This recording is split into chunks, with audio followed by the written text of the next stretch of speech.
My dear young viewers and मेरे 12th class के scholars, कैसे हैं आप? And you are most welcome in नया thoughts in English and your teacher इनविज हेयर।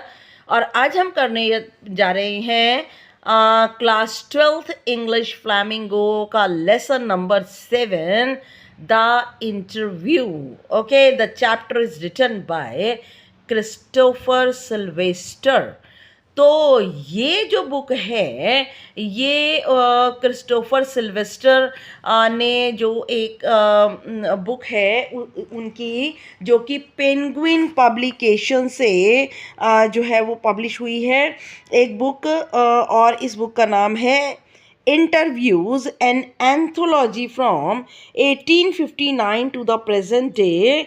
तो ये जो है उनकी पेंगुइन बुक से पब्लिकेशन हुई बुक है, और उस बुक में से एक एक्सर्प्ट, एक पार्ट ये लिया गया है। ठीक है, तो चैप्टर पढ़ने से पहले इसके मेन पॉइंट्स को हम थोड़ा सा एक ग्लांस कर लेते हैं, उसके बाद फिर हम चैप्टर पढ़ते हैं। ये इस बुक के अंदर दिया हुआ है, the interview has become a common place of journalism. पत्रकारिता के लिए इंटरव्यू एक बहुत ही सामान्य सी एक जगह हो चुकी है। और इसके अंदर क्या होता है कि इंटरव्यू जो है वो बहुत ही अलग अलग लोगों का अलग अलग तरीके से लिया जाता है। और एक्चुअली क्या होता है, it is a source of truth and it in its practice and art. और इसमें एक कला होती है इंटरव्यू लेने की, जिससे कि सामने वाले से हम सच्चाई को निकलवाते हैं। कुछ लोग इंटरव्यू को जितने भी, क्योंकि इंटरव्यू बहुत बड़े बड़े फेमस सेलिब्रिटी वगैरह इनका लिया जाता है, तो कुछ लोग इंटरव्यू को डिस्पाइज करते हैं, उसे घृणा करते हैं, और ऐसा उन्हें लगता है कि उनकी लाइफ के अंदर अननेसेसरी, अनवारंटेड कोई ज़बरदस्ती उनकी लाइफ में घुसा आ रहा है। तो हमारे यहाँ के जो राइटर हैं V.S. नैपॉल, वो फील करते हैं कि some people are wounded by interviews and lost a part of themselves. उन्हें लगता है कि कुछ लोग जो है इंटरव्यू देने से घायल होते हैं, और ऐसा लगता है जैसे उनके भीतर से कोई बहुत ज़रूरी चीज़ निकल कर चली गई है। इसी तरह से अलग अलग जो राइटर हैं या सेलिब्रिटी हैं, उनकी अलग अलग फीलिंग है। जैसे कि लेविस कैरोल, जो कि कभी भी इंटरव्यू देने के लिए कंसेंटेड नहीं होते, कभी भी हाँ नहीं करते। H.G. वेल्स जो है इन इंटरव्यू को एक ऑर्डियल मानते हैं। सॉल बेलो डिस्क्राइब करते हैं कि ये इंटरव्यू ऐसा होता है like thumb prints on his wind pipe. Thumb prints on his wind pipe का मीनिंग, जैसे कि सांस लेने वाले पाइप पर किसी ने अपना नाखून तेजी से गड़ा दिया हो, जिससे सांस लेने में परेशानी हो रही हो, दम घुट रहा हो। तो इसके बहुत सारे ड्रॉबैक्स हैं, लेकिन फिर भी इंटरव्यू जो है एक बहुत ही इम्पॉर्टेंट मीडियम ऑफ कम्युनिकेशन माना जाता है। ठीक है, तो यहाँ पर जो इंटरव्यूअर है वो अपनी पोजीशन को अनप्रेसिडेंटेड पावर एंड इन्फ्लुएंस उसके ज़रिए बनाता है। इंटरव्यू के ज़रिए क्या होता है, जिस भी सेलिब्रिटी का इंटरव्यू लिया जाता है या फेमस पर्सनालिटी का इंटरव्यू लिया जाता है, वो थोड़ा पावर में आ जाता है और लोगों को प्रभावित करता है। इसके पार्ट 2 में यहाँ पर एक एक्सट्रैक्ट है, एक इंटरव्यू लिया है अम्बर्टो इको, और अम्बर्टो इको का जो इंटरव्यू लिया है वो लिया है मुकुंद पद्मनाभन ने। और मुकुंद पद्मनाभन जो है वो इंटरव्यूअर हैं द हिंदू के। द हिंदू एक न्यूज़पेपर है। अम्बर्टो इको जो है वो एक प्रोफेसर हैं, स्कॉलर हैं, और उन्होंने अपने आइडियाज़ दिए हैं सेमियोटिक्स पर। सेमियोटिक्स क्या होता है, स्टडी ऑफ सिंबल्स पर। और उन्होंने लिटरेरी इंटरप्रिटेशन भी दी हैं, साहित्यिक बहुत सारी व्याख्याएं दी हैं। और वो जो हैं उन्होंने कुछ जो है लिटरेरी फिक्शन भी हमें दिया है। तो वो जो है उन्होंने इंटरव्यू के ज़रिए सुपर स्टारडम को लिया है, और उनका जो पब्लिकेशन है द नेम ऑफ द रोज़, उसके ज़रिए उन्हें बहुत बड़ा सुपर स्टारडम मिला है। अपने इंटरव्यू में अम्बर्टो इको बताते हैं एम्प्टी स्पेस हमारी लाइफ में क्या होता है। ओके, तो एम्प्टी स्पेस क्या होता है? As they exist in an atom, वो खाली जगह जो कि दो लोगों के मिलने या कामों के बीच में होती है, तो उसे उन्होंने इंटरस्टाइसिस कहा है। ओके, तो अम्बेटो इको कहते हैं कि he makes use of these empty spaces to work, कि वो इन खाली जो स्पेस होते हैं काम के लिए उनका प्रयोग करता है वो, ठीक है। तो अम्बेटो इको की जो बुक है द नेम ऑफ द रोज, एक सीरियस डिटेक्टिव नॉवल है, और जिसके अंदर मेटाफिजिक्स, थियोलॉजी, और मेटाफिजिक्स क्या होता है? तत्व की मीमांसा, किसी भी कोई तत्व जो है, एलिमेंट है, उसका डीपली जो डिस्क्रिप्शन करना, और थियोलॉजी, धर्मशास्त्र एंड मिडीवियल हिस्ट्री। और लोगों ने एंजॉयड अ मास ऑडियंस, इसमें लोगों ने इसे बहुत बेस्ट सेलर बुक बनी है, और लोगों ने इसे बहुत खरीदा और बहुत पढ़ा। और ही confesses to be clueless as to why the novel became so successful। और अगर उनसे पूछा गया कि ये नॉवल क्यों सक्सेसफुल हुआ, तो वो कहते हैं मुझे खुद नहीं पता ये नॉवल क्यों सक्सेसफुल हुआ। He terms the novel success to be a mystery, और वो नॉवल की जो सक्सेस है कहते हैं कि वो एक रहस्य है। He feels that the novel would not have been so well received had it been written 10 years earlier और लेटर। और वो कहते हैं कि नॉवल का उतना ज़्यादा स्वागत नहीं होता यदि वो 10 वर्षों पहले या 10 वर्ष के बाद लिखा जाता। तो ये है इस चैप्टर के अंदर द इंटरव्यू में इंटरव्यू के बारे में भी बताया गया है, सब उनके व्यूज़ भी बताए गए हैं, अलग अलग सेलिब्रिटीज़ के और बहुत ही इम्पोर्टेंट लोगों के, और साथ साथ अम्बेटो इको का इंटरव्यू भी लिया है। ओके, तो now I am going to start you the lesson. Now I am going to explain the lesson, the interview. Now from the introduction to the Penguin Book of Interviews edited by Christopher Sylvester। Penguin book की interviews की एक book है जो कि Christopher Sylvester, जो कि the interviews chapter के writer हैं, उसमें से इंट्रोडक्शन में से ये लिया हुआ है। ऑथर के बारे में, Christopher Sylvester 1959 was a student of history at Peterhouse, और वह इतिहास के छात्र थे पीटर हाउस, कैम्ब्रिज में, अमेरिका में। He was a reporter for Private Eye for 10 years, और प्राइवेट आई के वो रिपोर्टर भी थे वह फॉर 10 years, 10 सालों तक उन्होंने प्राइवेट आई के लिए रिपोर्टर की तरह काम किया। And has written features for Vanity Fair, और उन्होंने वैनिटी फेयर नाम की बुक को लिखा। Following is an excerpt taken from his introduction to the Penguin Book of Interviews, और ये जो excerpt लिया हुआ है ये इंट्रोडक्शन में से लिया है पेंगुइन बुक की of interviews and anthology from 1859 to the present day. और 1859 से लेकर के आज तक में जितने भी इंटरव्यू हुए हैं वो इस बुक के अंदर दिए हुए हैं, उनमें से ये पार्ट लिया हुआ है। पार्ट 1,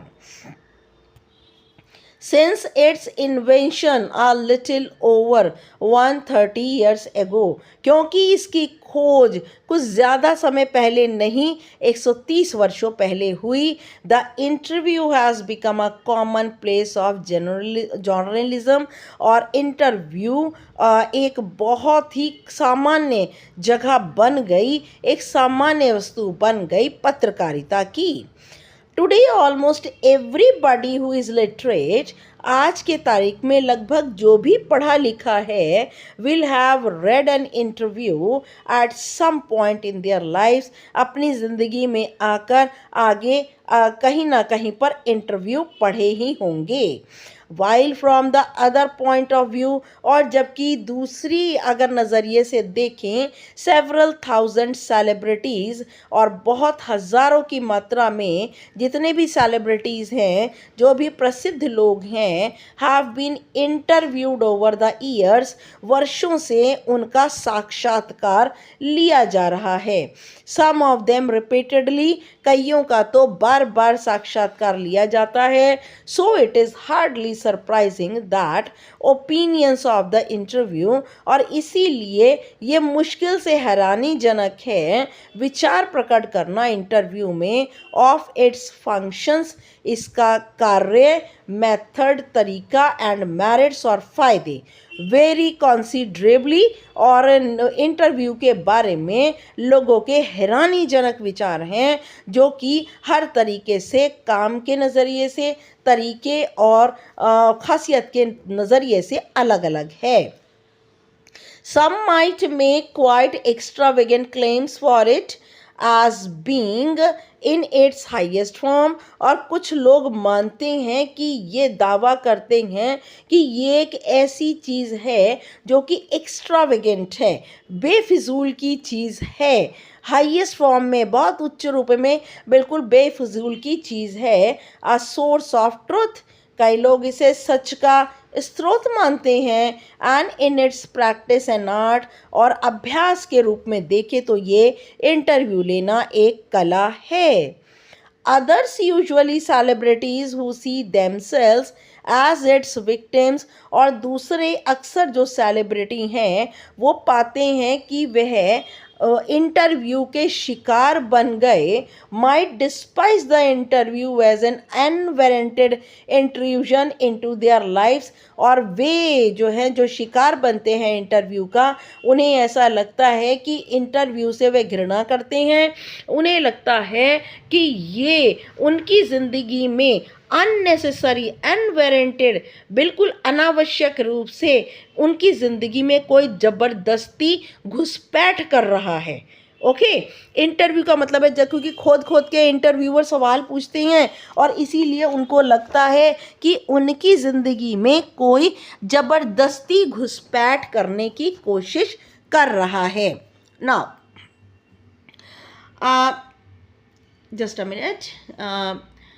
और feel that it somehow diminishes them, और वे महसूस करते हैं कि शायद कोई उन्हें ख़त्म कर रहा है।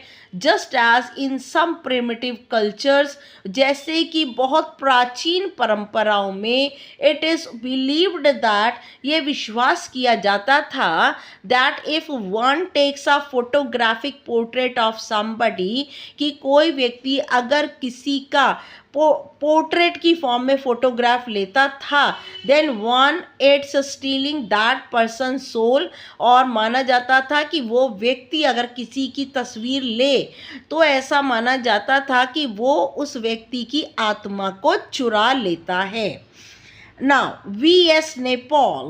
नेपॉल एक कॉस्मोपॉलिटन राइटर हैं और उन्होंने इन इस ट्रैवल बुक्स नीचे दिया हुआ है कि अपनी यात्रा वृतांत की किताबों में और अपनी डॉक्यूमेंट्री वर्क के अंदर उन्होंने जो है, he presents his impressions of the country of his ancestors, that is India. He received the Nobel Prize in Literature in 2001, और 2001 में वी.एस. नेपॉल को लिटरेचर के लिए नोबेल प्राइज़ मिला था। तो वी.एस. नेपॉल क्या कहते हैं?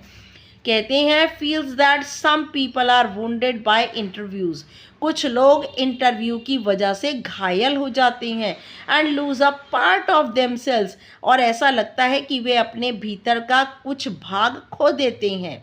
Lewis Carroll, the creator of Alice in Wonderland, और लेविस कैरोल जिन्होंने बुक लिखी है द एलिस इन वंडरलैंड की जो क्रिएटर हैं, वो said to have had a just horror of the interview, और उन्हें इंटरव्यू हॉरर लगता है, आतंकित करने वाला लगता है। And he never consented to be interviewed, और लेविस कैरोल कभी भी, हाँ, कंसेंटेड का मीनिंग एग्री होना, कभी भी सहमत नहीं होते अपना इंटरव्यू देने के लिए। It was his horror of being lionized. Lionized का मीनिंग होता है glorify, और उन्हें डर रहता है his horror of being lionized, उन्हें लगता है कि उनको ग्लोरीफाई किया जा रहा है, उनकी शान में बढ़ोतरी की जा रही है, which made him thus repel would be acquaintances, और इसीलिए वो अपने आप को रिपेल का मीनिंग पीछे की ओर धकेलते हैं, would be acquaintances, interviewers and the persistent petitioners for his autograph, और इसीलिए कि वो नहीं चाहते कि उन्हें ग्लोरीफाई किया जाए, इसीलिए वो अपने आप को रिपेल करते हैं अपने जानकारों से, इंटरव्यू लेने वालों से, एंड परसिस्टेंट का मतलब ज़िद्दी। पिटिशनर, पिटिशनर कौन होते हैं? जो कि पिटिशन रखते हैं, गिड़गिड़ाते हैं, क्षमा याचना मांगते हैं उनके ऑटोग्राफ के लिए। तो ऐसे लोगों से लेविस कैरोल बिल्कुल अलग, दूर डरकर भागते हैं। And he would afterwards relate, और उसके बाद वह रिलेट करते हैं the stories of his success, और फिर उसके बाद वो जोड़ते हैं अपनी सफलता की कहानियों को, इन साइलेंसिंग ऑल सच पीपल, बिल्कुल शांति से इन सभी लोगों को लेकर, with much satisfaction and amusement, और फिर उसके बाद में बड़ी संतुष्टि के साथ और बड़े मनोरंजन के साथ सब चुपचाप अपनी सफलता की कहानियों को जोड़ते हैं। नाउ रुडयार्ड किपलिंग आइए। रुडयार्ड किपलिंग जंगल बुक के जो हैं वो राइटर हैं और बहुत फेमस है। एक्सप्रेस्ड एंड इवन मोर कंडेमनेटरी, कंडेमनेटरी का मीनिंग होता है डिसअप्रूविंग, असहमति देते हैं। और रुडयार्ड किपलिंग तो बिल्कुल ही अभिव्यक्त करते हैं even more condemnatory attitude towards the interviewer, और साक्षात्कार लेने वाले के लिए पूरी तरह से असहमति का रवैया प्रस्तुत करते हैं। नाउ हिज वाइफ, उनकी पत्नी, रुडयार्ड किपलिंग की पत्नी Caroline writes in her diary for 14 October 1892। Caroline जो कि उनकी पत्नी है, उन्होंने अपनी डायरी में 14 अक्टूबर 1892 को लिखा that their day was wrecked by 2 reporters, कि उनके जो दिन था रुडयार्ड किपलिंग का और कैरोलिन का दिन, रैक्ड बाय 2 रिपोर्टर्स, बर्बाद कर दिया उन 2 रिपोर्टर्स ने, फ्रॉम बोस्टन, जो कि बोस्टन से आए थे। मतलब वो उनका रिपोर्टर उनका इंटरव्यू लेना चाहते थे, तो उन दोनों ने मिल करके कैरोलिन का, रुडयार्ड किपलिंग का डे बिल्कुल बर्बाद कर दिया। She reports her husband as saying to the reporters, और वह अपने हस्बैंड को बता रही थी जैसा कि वह रिपोर्टर से बात कर रही थी, Why do I refuse to be interviewed? क्यों मना करते हैं हम इंटरव्यू लेने से? Because it is immoral, क्योंकि ये अनैतिक है। It is a crime, ये अपराध है। Just as much of a crime as an offense against my person, और ये वैसा ही अपराध है जैसा कि मैं अपने किसी भी व्यक्ति के साथ अपराध करता हूँ। एज एन असॉल्ट, एक फिजिकल अटैक है, शारीरिक अटैक है, and just as much merits punishment, और ऐसा लगता है जैसे कि किसी को इंटरव्यू लेने के दौरान सजा दे दी गई हो।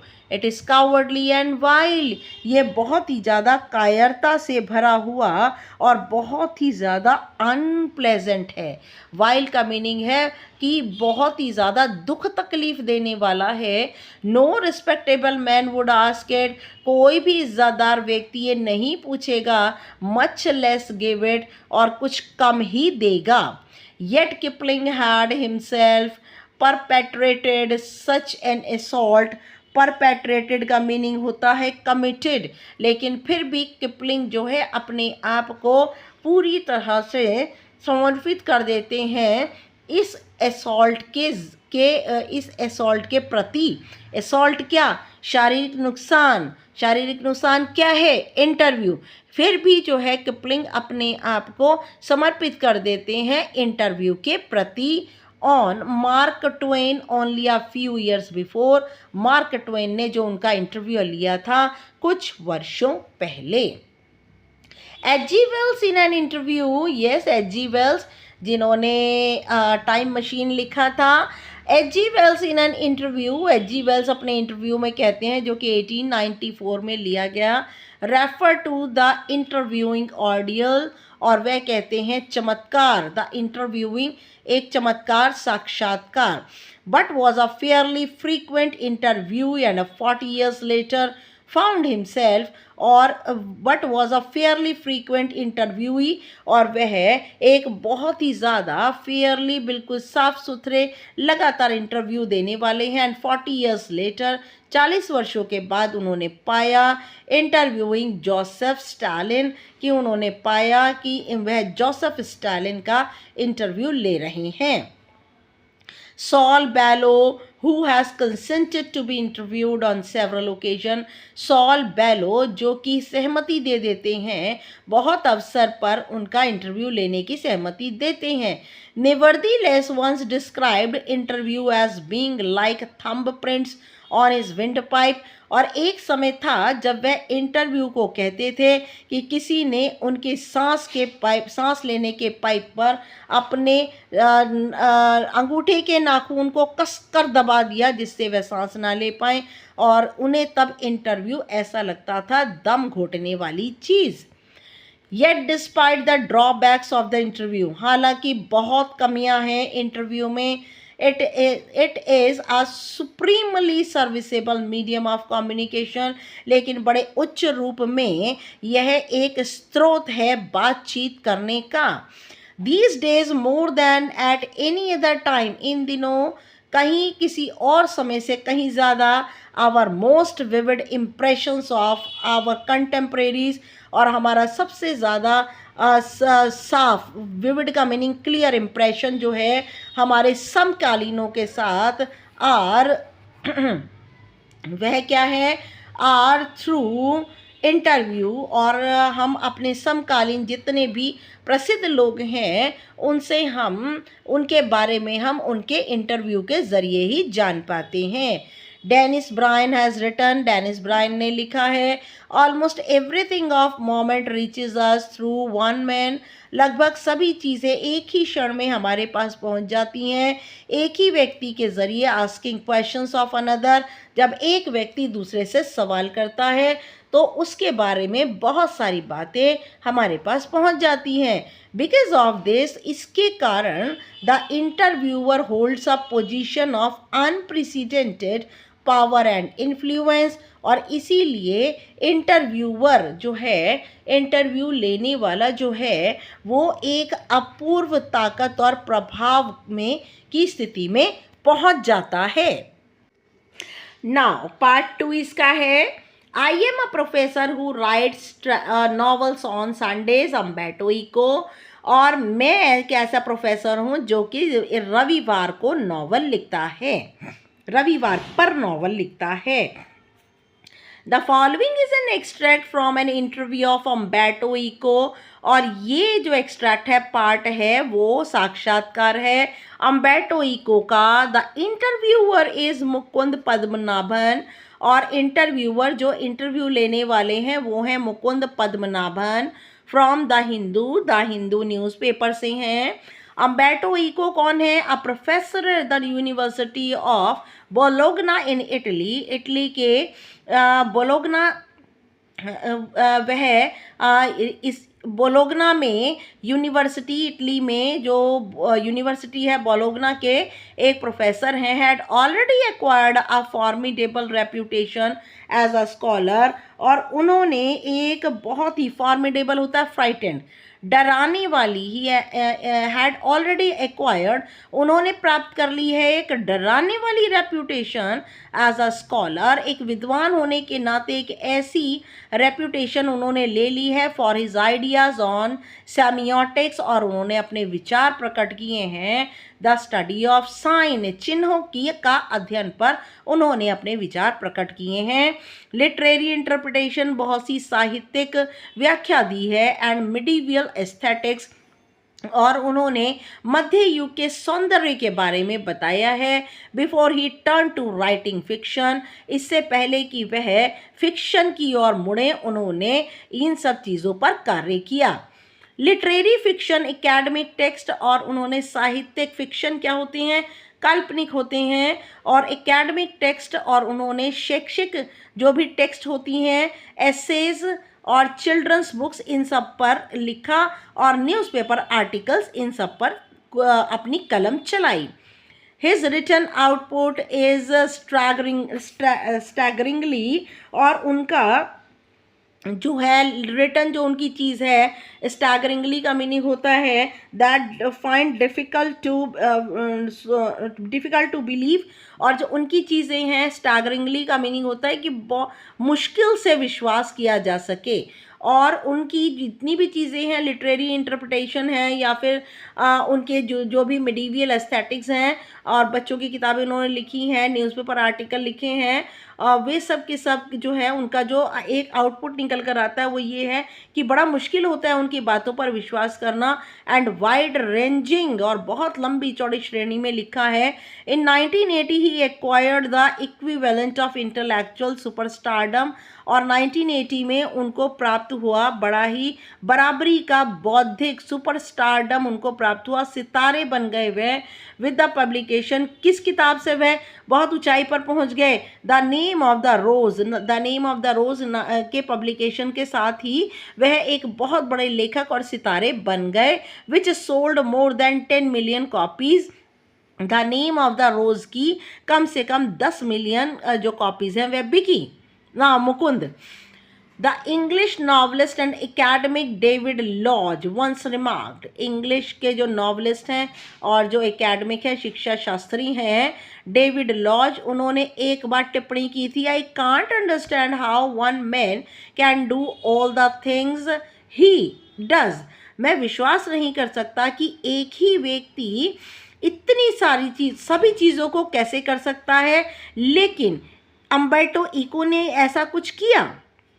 Umberto Eco, may be I give the impression of doing many things, हो सकता है मेरी तरफ से ये प्रभाव जाता हो कि मैं बहुत सारी चीज़ें कर सकता हूँ, बट इन द एंड, लेकिन अंत में I am convinced I am always doing the same thing, लेकिन मुझे पक्का विश्वास है कि मैं तो हमेशा एक जैसी ही चीज़ें करता हूँ। मुकुंद, विच इज़, क्या है वह, क्या है? Umberto Eco, now that is more difficult to explain, अच्छा अब ये बताना बड़ा मुश्किल है। I have some philosophical interest, मेरे अंदर कुछ फिलोसॉफिकल का मतलब होता है दार्शनिकों की तरह मेरी कुछ रुचियां हैं। And I pursue them through my academic work, और मैं उनका पीछा करता हूँ, उन्हें फॉलो करता हूँ अपने शैक्षिक कामों के ज़रिए। एंड माई नॉवेल्स, अपने नॉवल और शैक्षिक कामों के ज़रिए मैं अपनी उन दार्शनिक रुचियों का पीछा करता हूँ।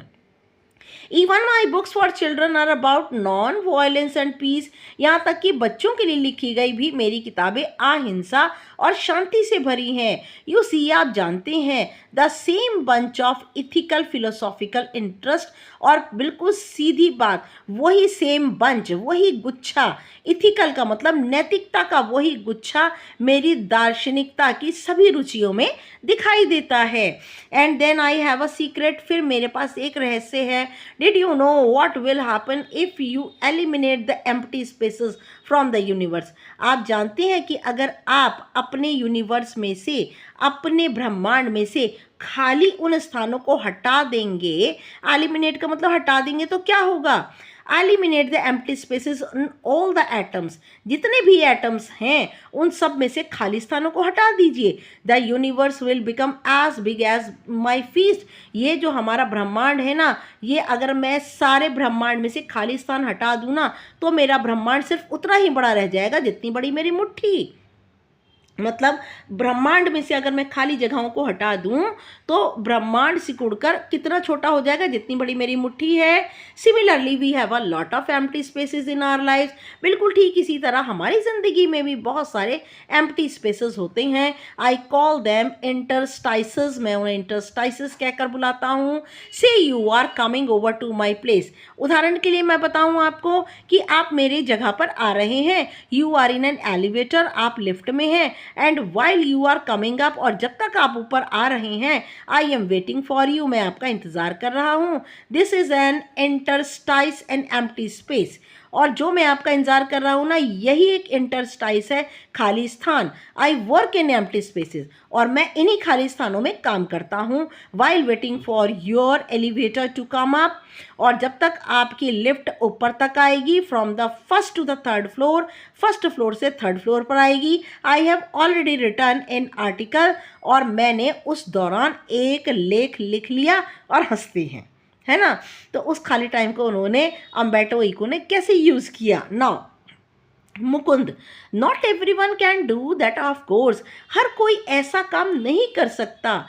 Your non fictional writing, your scholarly works has a certain playful and personal quality about it, और आपके जितने भी नॉन फिक्शनल आपके लेख हैं, आपके विद्वता से भरे हुए काम हैं, उनमें एक निश्चित रूप से खेल युक्त और एक व्यक्तिगत क्वालिटी, एक व्यक्तिगत गुणवत्ता दिखाई देती है। It is a marked departure from a regular academic style, और ये बिल्कुल अलग है नियमित शैक्षिक कामों से, आपका काम बिल्कुल अलग है। which is invariably depersonalized and often dry and boring, और कई बार ऐसा लगता है कि ये पर्सनलाइज्ड नहीं है, आपके व्यक्तिगत होने से बिल्कुल अलग है, और ऐसा काम बिल्कुल सूखा और बोरिंग लगता है। Have you consciously adopted an informal approach, or is it something that just came naturally to you? और क्या आप ये जानबूझकर अनैतिक रवैया, इनफॉर्मल का मीनिंग होता है अनौपचारिक तरीका अपनाते हैं, या फिर ये आपके लिए प्राकृतिक रूप से ऐसा ही होता है।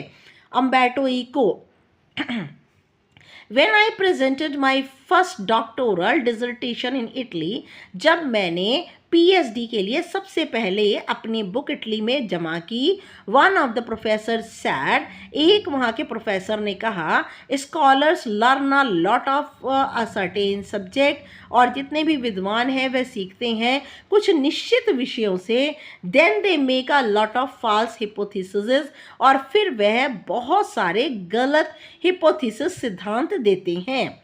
Then they correct them and at the end they put the conclusion, और फिर वे उन गलत सिद्धांतों को सही करते हैं और अंत में फिर वो निष्कर्ष देते हैं। You on the contrary told the story of your research, और तुमने तो इसके विपरीत अपने अनुसंधान की कहानियों को कहा है, even including your trials and errors, और तुमने अपनी गलतियां और उनके सुधार उन सबको इसके अंदर सम्मिलित किया है। At the same time he recognized, और उसी समय वह पहचान गए, I was right and went on to publish my dissertation as a book, और उन्होंने उसी समय मेरी जो किताब थी, मेरी जो डिसर्टेशन थी, उसको किताब के रूप में प्रकाशित कराया। which meant he appreciated it, इसका मतलब है कि उन्होंने मेरे लिखे हुए काम की प्रशंसा की। Now, at that point, at the age of 22, और इस समय पर आकर 22 वर्ष की उम्र में, I understood scholarly book should be written the way, मुझे समझ में आया कि विद्वता से भरी हुई किताबें ऐसे लिखनी चाहिए। I had done, जो मैं कर चुका था। by telling the story of a research, अनुसंधान की कहानी कहकर मैं स्कॉलरली बुक्स लिख चुका था। This is why my essays always have a narrative aspect, और इसीलिए मेरे हर जितने भी निबंध हैं उनकी में सभी में नैरेटिव एस्पेक्ट होता है। नैरेटिव एस्पेक्ट का मीनिंग बहुत ज़्यादा डिस्क्रिप्शन का जो पक्ष है, वर्णन का पक्ष होता है। And this is why probably I started writing narratives, और इसीलिए नैरेटिव्स का मीनिंग नॉवेल्स, और इसीलिए मैंने शायद नॉवल लिखने शुरू किए सो लेट, बहुत देर से, एट द एज ऑफ 50 मोर और लेस, चाहे कम कहें चाहे ज़्यादा, 50 वर्ष की उम्र में मैंने नॉवल लिखने शुरू किए। I remember that my dear friend Roland Barthes was always frustrated. मुझे अच्छी तरह से याद है, मेरे एक मित्र है रोलैंड बार्थेस, वे हमेशा ही निराश रहते थे that he was an essayist and not a novelist, और वे अपने आप से नाराज रहते थे कि वह एक निबंधकार हैं, ना कि एक उपन्यासकार. He wanted to do creative writing, और वह बहुत ही सृजनात्मक राइटिंग करना चाहते थे. वन डे और अदर, एक दिन या अगले दिन, बट ही डाइड, वह मर गए. Before he could do so, ऐसा करने से पहले, क्रिएटिव राइटिंग करने से पहले वह मर गए. I never felt this kind of frustration, मैं इस तरह की निराशा कभी महसूस नहीं करता. I started writing novels by accident, और मैंने नॉवल उपन्यास लिखना अचानक शुरू किया. I had nothing to do one day, एक दिन मेरे पास करने के लिए कुछ नहीं था, एंड सो आई स्टार्टेड, और इसीलिए मैंने शुरू किया. Novels probably satisfied my taste for narration, और नॉवल शायद मेरा जो नरेशन, जो वर्णन करने का जो स्वाद है, उसको संतुष्ट करता है. Mukund, talking about novels from being a famous academic, आप एक बहुत ही ज़्यादा प्रसिद्ध शिक्षा शास्त्री हैं और आप नॉवल उपन्यास के बारे में एक बात करते हैं. You went on to becoming spectacularly famous after the publication the name of the rose, और आप जो हैं स्पेक्टेक्युलरली का मीनिंग होता है दार्शनिक रूप से, बहुत दूरदर्शिता से, आप द नेम ऑफ द रोज के प्रकाशन के बाद बहुत ज़्यादा फेमस हो गए. You have written 5 novels against many more scholarly works of non fiction, और नॉन फिक्शन के अगेंस्ट, नॉन फिक्शन के विरुद्ध आपने 5 और नॉवल लिखे. At least more than 20 of them, और उनमें से लगभग 20, आधी बात छोड़ दी, अम्बर्टो इको कहते हैं 20 नहीं, ओवर 40, कम से कम 40, ओवर 40, मुकुंद कहते हैं लगभग 40 से ऊपर. Among them are seminal piece of work, seminal का मतलब होता है हैविंग ग्रेट इन्फ्लुएंस, उन सब के अंदर प्रभावित करने की क्षमता है. And among them are seminal piece of work on semiotics, और उनमें ज़्यादातर प्रभावित करने की क्षमता है शब्दों की, साइन की स्टडी के बारे में. But ask most people about Umberto Eco and they will say, लेकिन ज़्यादातर लोग अम्बर्टो इको से पूछते हैं और वे कहेंगे oh he is the novelist, does that bother you, और वह तो आपको उपन्यासकार ही कहेंगे. क्या आप इन चीज़ों से चिंतित होते हैं? अम्बर्टो इको, यस, हाँ, because I consider myself a university professor, क्योंकि मैं अपने आप को नॉवलिस्ट नहीं, अपने आप को विश्वविद्यालय का प्रोफेसर मानता हूँ. Who writes novels on Sunday, जो कि रविवार के दिन ही नॉवल लिखता है. It is not a joke, ये कोई मजाक नहीं है. I participate in academic conferences and not meetings of pen clubs, मैं शैक्षिक जितनी भी कॉन्फ्रेंसेस होती हैं मैं उनको पार्टिसिपेट करता हूँ, ना कि पेन क्लब और राइटर की मीटिंग को मैं ज्वाइन करता हूँ. और आई identify my self with the academic community, और मैंने अपनी पहचान शैक्षिक समुदाय में बनाई हुई है.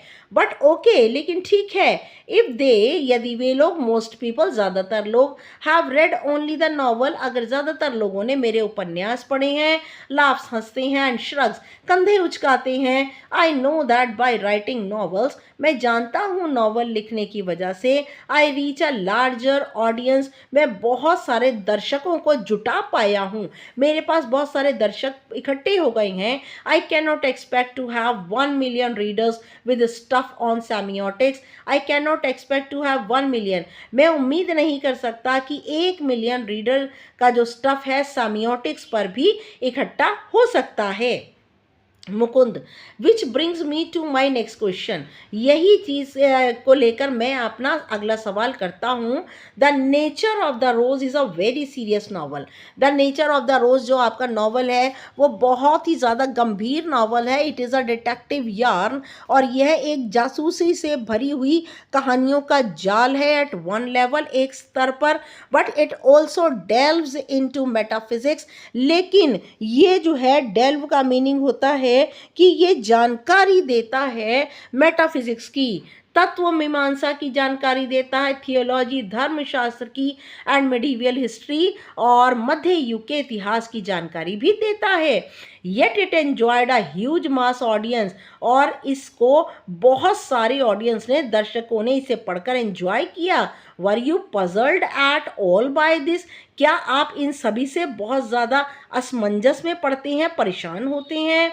अम्बेटो इको, नो नहीं। जर्नलिस्ट आर पजल्ड, जो पत्रकार हैं वे परेशान होते हैं। एंड समटाइम्स पब्लिशर्स, कभी कभी प्रकाशक भी परेशान होते हैं। And this is because journalist and publishers believe that, ऐसा इसलिए होता है कि पत्रकार और प्रकाशक ये विश्वास करते हैं दैट पीपल लाइक ट्रैश, कि वो लोग जो कि कूड़े कचरे की तरह, and don't like difficult reading experiences, और जिन्हें मुश्किल पढ़ने के अनुभव नहीं होते हैं। Consider there are 6 billion people on this planet, मान के चलिए कि अगर इस ग्रह पर 6 बिलियन लोग हैं। The name of the Rose sold between 10 and 50 million copies, और द नेम ऑफ द रोज 10 से 15 मिलियन कॉपी बिकी हैं। देखिए बहुत बड़ा बेस्ट सेलर हुआ ये The name of the Rose. So in a way I reached only a small percentage of readers, और लेकिन फिर भी मैं बहुत ही कम पाठकों के पास पहुंच पाया हूँ। But it is exactly these kinds of readers who don't want easy experiences, और वाकई ये इस तरह के रीडर नहीं हैं जो कि नहीं चाहते, आसान तरह के अनुभवों को नहीं चाहते, और at least don't always want this, और कम से कम हमेशा ऐसा नहीं चाहते।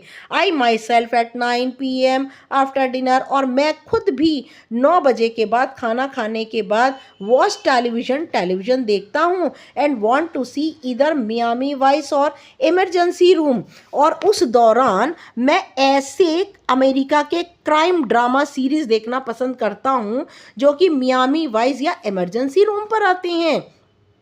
आई एन्जॉय इट, मैं इनको देखकर मज़े लेता हूँ। एंड आई नीड इट, और मुझे इनकी आवश्यकता भी है। बट नॉट ऑल डे, लेकिन पूरा दिन नहीं। Mukund, could the huge success of the novel have anything to do with the fact that it dealt with a period of medieval history that, or could the huge success of the novel, क्या इस novel की भारी सफलता ने have anything to do, क्या कुछ किया है उस सच्चाई के बारे में जो कि आप मध्य युग के इतिहास के पीरियड का के बारे में डील कर रहे हैं? क्या इस सच्चाई का, क्या इस सफलता का उससे कुछ लेना देना है? Umberto Eco, that is possible, हाँ ये संभव है। But let me tell you another story, लेकिन मुझे तुम्हें एक और कहानी सुनाने दो। Because I often tell stories like a Chinese wise man, क्योंकि अक्सर मैं कहानियाँ कहता हूँ एक चीन के बुद्धिमान व्यक्ति की तरह। माई अमेरिकन पब्लिशर सैड, मेरे अमेरिकन के प्रकाशक ने कहा, while she loved my book, जबकि वो मेरी किताब को प्यार करती हैं। She did not expect to sell more than 3000 copies in a country, और वे उम्मीद नहीं करती कि 3000 से ज़्यादा कॉपी उनके देश में बिके। Where nobody has seen a cathedral or studies Latin, और जहाँ पर किसी को भी कैथेड्रल या फिर लैटिन जो एक लैंग्वेज है उसकी स्टडी करते हुए नहीं देखा गया। So I was given an advance for 3000 copies, और मुझे इसीलिए 3000 कॉपी का एडवांस दे दिया गया।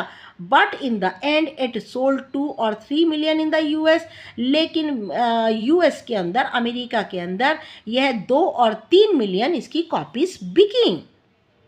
A lot of books have been written about the medieval past far before mine, और मेरी किताब से पहले बहुत सारी किताबें मध्य काल के बारे में लिखी गई। I think the success of the book is a mystery, और मैं सोचता हूँ मेरी किताब की सफलता एक रहस्य है। Nobody can predict it, कोई भी इसकी भविष्यवाणी नहीं कर सकता। I think if I had written the name of the rose 10 years earlier or 10 years letter, मैं कहता हूँ, मैं सोचता हूँ कि अगर ये द नेम ऑफ द रोज़ किताब मैंने 10 वर्ष पहले या 10 वर्ष बाद लिखी होती, it would not have been the same, और तब इसका प्रभाव ऐसा नहीं होता। Why it worked at that time is a mystery, और उस समय ये किताब जो है कैसा काम करती, ये एक रहस्य है। ओके, तो अम्बर्टो इको का इंटरव्यू लिया गया, बहुत सारी बातें जो है और मुकुंद पद्मनाभन ने उनसे पूछी और बहुत सारी सच्चाइयाँ सामने आई। Yes, now thanks for watching. ये इम्पॉर्टेंट चैप्टर है, बता दूँ आपको, और बहुत इंपॉर्टेंट चैप्टर है बेटा ये, इसमें से क्वेश्चंस आता है एग्जामिनेशन में ज़रूर। तो thanks for watching my video, and please subscribe करना बिल्कुल मत भूलिएगा। सब्सक्राइब कीजिए जिससे कि जैसे ही नया वीडियो बने और आपके पास पहुंच जाए, बेल आइकन दबा दीजिए, लाइक ज़रूर कीजिए, लाइक का बटन भी दबा दीजिए, कमेंट करना बिल्कुल मत भूलिएगा। और नेक्स्ट वीडियो तक के लिए good luck and good bye.